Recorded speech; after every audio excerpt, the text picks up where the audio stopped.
स्मृति ईरानी की बेटी गोवा में रेस्टोरेंट खोलेगी नहीं, और हम लोग मोटरसाइकिल लेकर के अपना तेल भरवा करके जय श्री राम। अरे राम जी जिंदाबाद हैं, जय जय है श्री राम का। कल भी था, आज भी है, आगे भी रहेगा। भी बोलूंगा उसको आप यूं ही सच मत मान लीजिए। आप अपने मन में विचार कीजिए कि अगर भाजपा कहती है कि राहुल गांधी जी का सांसद बनना परिवारवाद है, तो अमित शाह का जो बेटा है, देखें उसका मुंह देखें जय शाह का है? उसका बीसीसीआई का सेक्रेटरी बनना परिवारवाद है कि नहीं है?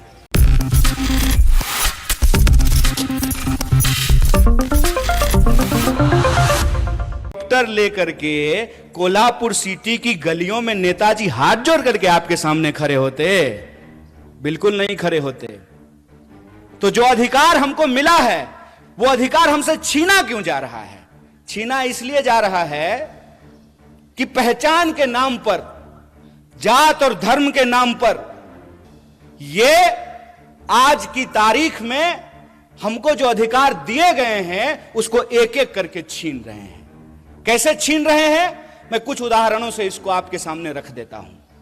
आपने देखा होगा कि लोग झांकी निकालते हैं, मोटरसाइकिल लेके जाते हैं, तलवार लहराते हैं और एक दूसरे के खिलाफ गंदी और गाली भरी भाषाओं का इस्तेमाल करते हैं। मैं आप सबसे एक सवाल पूछना चाहता हूं, खास करके अपने नौजवान दोस्तों से। उसमें एक भी मंत्री का बच्चा रहता है? एक भी प्रधानमंत्री का बच्चा नहीं ना? पता है वो कहां रहता है? वो ऑक्सफोर्ड में रहता है, वो कैम्ब्रिज में रहता है, वो लंदन में रहता है, वो न्यूयॉर्क में रहता है। लेकिन हमारे जो कामगार के बच्चे हैं, जो शेतकरियों के बच्चे हैं, जो साधारण नौकरी करने वालों के बच्चे हैं, उनके हाथ में तलवार थमा करके ये उनको दंगाई बना रहा है और अपनी राजनीति की रोटी सेक रहा है। अरे इतना खतरा हो गया है धर्म पर, तो तुम अपने बच्चे को भेजने के लिए, पढ़ने के लिए बाहर क्यों भेज रहे हो? उसको बोलो आकर के हमारे साथ धर्म बचाए, आए हमारे साथ रैली निकाले, झांकी निकाले।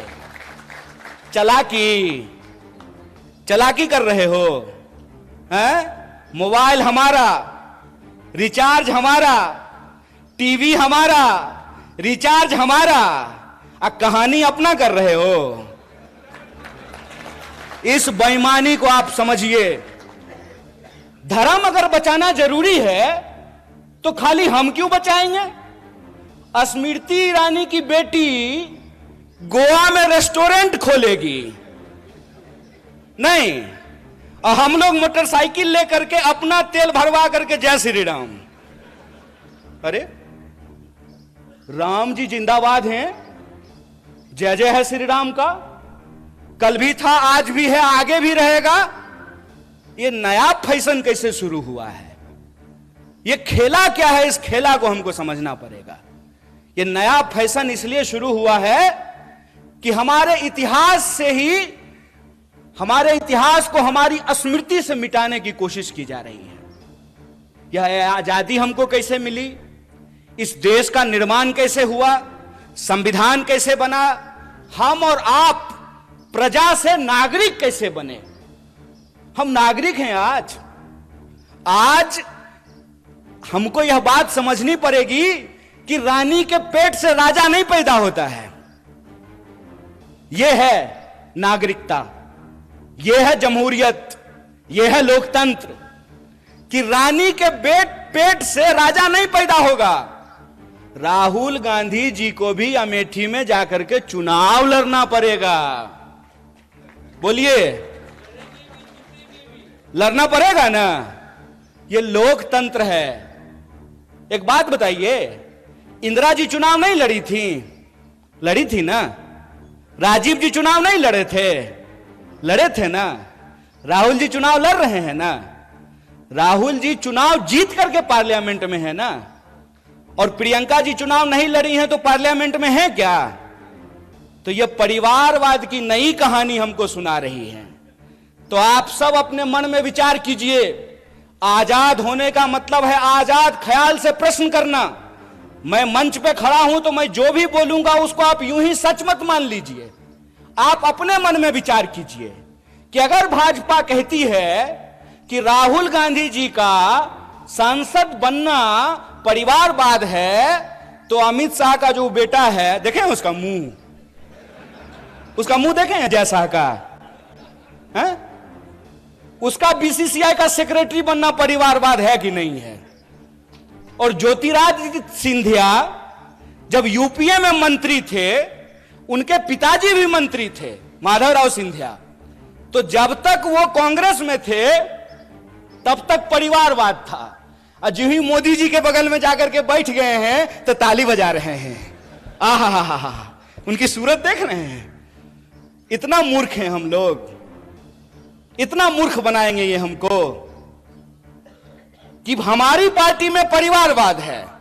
जो ही आप आरएसएस में शामिल हो जाइएगा तो वो संघ परिवारवाद हो जाता है। अगर परिवारवाद गलत है चचा, तो संघ परिवारवाद भी गलत है। ऐसा नहीं होगा कि हमारे लिए परिवारवाद गलत है और आपके लिए परिवारवाद सही हो जाएगा। मैं ये एग्जाम्पल हमेशा लोगों को देता हूं कि सोनिया जी का कांग्रेस में होना और राजीव जी का कांग्रेस में होना परिवारवाद है, तो मेनका गांधी जी का और वरुण गांधी जी का भाजपा में होना परिवारवाद कैसे नहीं है? बताइए, बोलिए। बेवकूफ बना रहे हो। तुम्हारा खेल हम समझते हैं, और इसका खेल जानते हैं हम क्यों समझते हैं? क्योंकि हमारे जैसे लोग राजनीति को कभी अपना कैरियर नहीं समझते हैं। हमने, और ये मैं पब्लिकली बोल रहा हूं आपके सामने, ये जो आप तमाम लोग यहां बैठे हुए हैं ना, हमने आपका नमक खाया है। आप जो टैक्स देते हैं, उस टैक्स के पैसे से हमने दिन रात पढ़ाई करके पीएचडी की है। हमारा बाप अमित शाह थोड़ी था कि हम बीसीसीआई के सेक्रेटरी बन जाएंगे, हैं? तो जब हमने आपका नमक खाया है तो हम जानते हैं इस देश की हकीकत क्या है। इस देश की हकीकत यह है कि महात्मा गांधी विदेश में पढ़ाई किए, बैरिस्ट्री की पढ़ाई किए थे। बैरिस्ट्री की पढ़ाई करके वो भारत आए और मोहनदास करमचंद गए बिहार, और बिहार में किसान के आंदोलन में शामिल हुए चंपारण में, और बिहार के किसानों ने करमचंद को महात्मा गांधी बना करके भेज दिया। और वो गांधी सूट खोल दिए देश के लिए। वो भी गुजरात से थे। एक गुजरात के गांधी सूट खोल दिए देश के लिए, एक गुजरात के मोदी 10 लाख का सूट पहन लिए दोस्त के लिए। यही हकीकत है ना। और कहते हैं कि एक गरीब प्रधानमंत्री बन गया है तो आपको अच्छा नहीं लग रहा है। नहीं, बहुत अच्छा लग रहा है। बस हम ये चाहते हैं कि जैसे आप गरीब हैं ना, वैसा ही गरीब इस देश का हर कोई बन जाए। हर कोई वैसा ही गरीब बन जाए कि चढ़ने के लिए उसके पास 8,500 करोड़ का हवाई जहाज हो, 15 करोड़ का कार हो, 10 लाख का सूट हो, 5 लाख का चश्मा हो, 2.5 लाख का कलम हो। हम चाहते हैं कि ऐसी गरीबी पूरे देश को मिल जाए। चोरी, इसको चोरी कहते हैं, इसको बेईमानी भी कहते हैं, इसको कहते हैं आंख में झूठ झोंकना। और ये हमारे आंख में झूठ झोंक रहे हैं। हमको यह बात समझनी पड़ेगी कि आज हमारे मुल्क में हमारी सबसे बड़ी समस्या क्या है, हम किन समस्याओं से जूझ रहे हैं और किस तरीके से हमारा ध्यान भटकाया जाता है।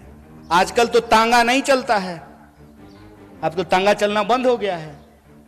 लेकिन पुराना हिंदी सिनेमा देखिएगा ना, तो उसमें अभी भी तांगा है। शोले फिल्म जाके देख लीजिएगा, बसंती का एक तांगा है, धन्नो। तो धन्नो के आंख पे एक चश्मा होता है ताकि धन्नो इधर उधर ना देखे, धन्नो सीधा चले, चाबुक खाए और दौड़े। ये हमारे साथ वही व्यवहार कर रहे हैं। हमसे टैक्स लेते हैं, टैक्स के पैसे से अपने दोस्त का कर्जा माफ करते हैं। हम खून पसीने की कमाई राष्ट्रीय बैंकों में जमा करते हैं। किसान अगर ट्रैक्टर का लोन ना चुकता करे तो किसान के ऊपर ट्रैक्टर चढ़ा देते हैं। लेकिन 12 लाख करोड़, कितना था बंटी भाई? 12 लाख करोड़ अपने दोस्तों का कर्जा माफ कर देते हैं। कहते हैं कि इस देश में शिक्षा देने के लिए पैसा नहीं है, लगातार एजुकेशन के बजट को कम किया जाता है। लेकिन आपको मालूम है, नेताजी सब रहने के लिए, और अभी बंटी भाई और पीएन पाटिल भाई आपस में बात कर रहे थे कि जो बढ़िया हिंदी बोलेगा वो दिल्ली जाएगा।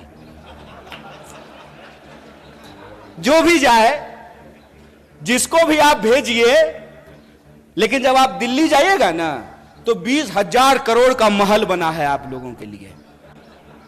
कितना? 20,000 करोड़। हाय रे चोरी।